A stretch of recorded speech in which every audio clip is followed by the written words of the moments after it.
This is a long sword that I've had for a while, and I have a sheath for it, scabbard. So I'm making a scabbard out of poplar. I've cut it down to size. I've hollowed out the inside. It's very blocky right now.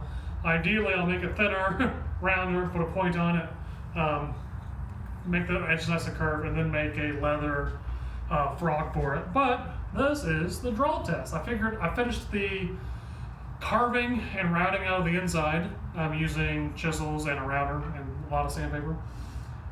So this is just me clamping together to make sure it's easy to draw. And it is. So it's still, I had it a little bit more snug, but it was snagging a little bit, a couple places on the draw that wasn't quite put in perfectly. So I went through and I kind of sandaled and chiseled out a little bit more. And that's a really smooth, clean draw.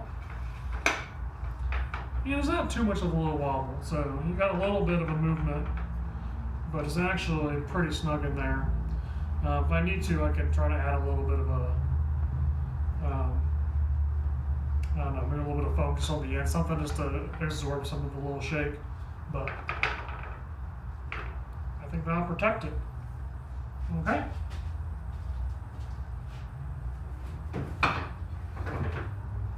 What I've heard is wood is good to use just because it will actually absorb and wick moisture away from the blade.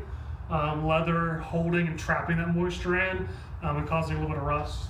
But I've seen a lot of different variants, so it's probably better than it just being loose and sharp. And ideally the moisture will wick away. Poplar being domestic, cheap, pretty light, and it's not like a pine, right? So it's not sappy, it's not very acidic. It's supposed to be pretty neutral.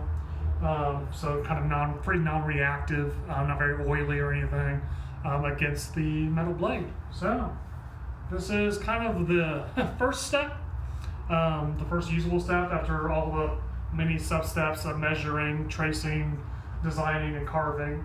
But I want to document this and we'll see where we go from here. So thanks for tuning in. Save Bandit!